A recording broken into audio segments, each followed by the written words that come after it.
Ndodhemi në qendër të Tiranës për t'ju treguar një histori të jashtëzakonshme, një udhtim që ka zgjatur 12 vjet. Kanë vizituar 90 vende të botës, duke përshkuar rreth 500.000 kilometra. Fillimisht me makinë me gaz dhe tani me një makinë elektrike. Stacioni i radhës është Shqipëria.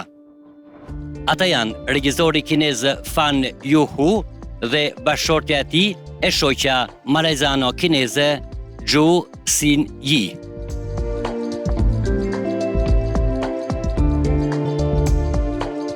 Një histori e rrallë dhe impresionuese e regjizorit kinez Fan, që në vitin 2013, pas një dështimi në karrierë, pa dalë kur jashtë vendit dhe pa ditur asnjë gjuhë të huaj, nisi udhtimin rreth botës me makinë me $100 në xhep.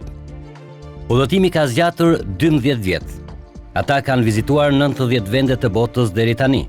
Kanë përshkuar rreth 500.000 kilometra, fillimisht me makinë me gaz dhe tani me një makinë elektrike.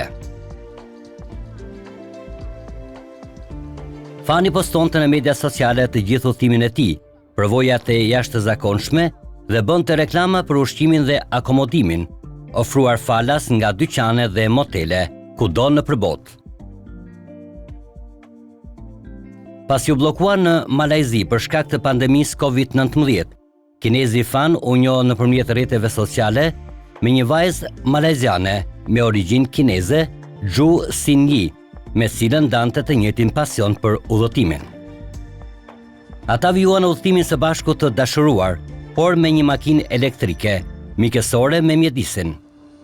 Motoja e udhëtimit të tyre rreth botës është: toka është vatra e përbashkët e njerëzimit dhe mbrojtja e mjedisit nga udhëtimi me automjetet elektrike do t'jenë trendi i zhvillimit të transportit të së ardhmes. Me një plan udhëtimi për të vizituar 100 vende të botës, Fan dhe Zhu po vizitojnë edhe Shqipërinë. U takua me ta në qendër të Tiranës për të mësuar rreth këtij udhëtimi fantastik. Kur ka nisur ky udhëtim i jashtëzakonshëm dhe sa vende keni vizituar deri tani? Ne kemi nisur të udhtojmë që prej viti 2013 dhe deri tani kemi vizituar 90 vende. Synojmë të shkojmë në 100 me makinë elektrike. Go to 100 country with a full electric car. Cili është motivi i këtij udhëtimi? Aktualisht, duam të testojmë makinën elektrike duke promovuar udhëtimin ekologjik. Shpresojmë që shumë njerëz ta bëjnë këtë, sepse makina elektrike është shumë e rehatshme. Pse zgjodhët Shqipërinë në itinerarin tuaj dhe çfarë dinit për Shqipërinë para se të mbrinit këtu?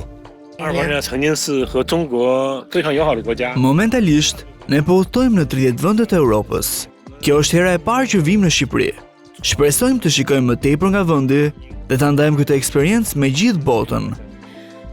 Kishim njohuri për Shqipërinë shumë vite më parë nga marrëdhëniet me Kinën, të cilat janë shumë të mira. Gjithashtu ne dëshirojmë të testojmë makinën elektrike duke udhëtuar në Shqipëri. Keni pasur vështirësi gjatë këtij udhëtimi 12 vjeçar? Po, kemi hasur mjaft vështirësi me pajisjen me vizë, gjë që ka përbërë problem. Vështirësi kam pasur dhe para 12 vitesh, kur isha i vetëm, sidomos në disa vende të Afrikës, sepse ishte rrezikshme të udhtoje vetëm. Cilat janë disa nga përshtypjet më pikante të kësaj eksperience unike? Është eksperiencë e bukur të udhtosh nëpër botë. Kemi takuar njerëz të mirë dhe kemi parë gjëra të bukura. Përpara se të udhtonim, nuk e njihnim mjaftueshëm botën, por shëtitjet në shtete të ndryshme kanë ndikuar në hapjen e mendjes. Me këto udhëtime shohim se bota është e madhe, e bukur dhe e mirë. Cilat janë përshtypjet tuaja nga Shqipëria? Ne u futëm në Shqipëri nga Maqedonia e Veriut. Qyteti i parë që vizituam ishte Elbasani, ku qëndruam në hotel për një natë. Pronari i tij ishte shumë i sjellshëm, madje na ofroi darkën dhe mëngjesin. Aty karikuam dhe makinën. Kemi takuar njerëz të mirë këtu. Shqipëria ka vende të bukura dhe mod të mirë. Prandaj vinë shumë turistë të huaj për ta vizituar. Ku i postoni videot tuaja dhe sa ndjekës keni në rrjetet sociale? In our social media totally have more than 100,000 followers. Në rrjetet sociale ne kemi më tepër se 100.000 ndjekës. Ne I postojmë videot në Instagram, Facebook, YouTube dhe gjithashtu në rrjetet sociale kineze. social media account. Mural passion. Mural Passion.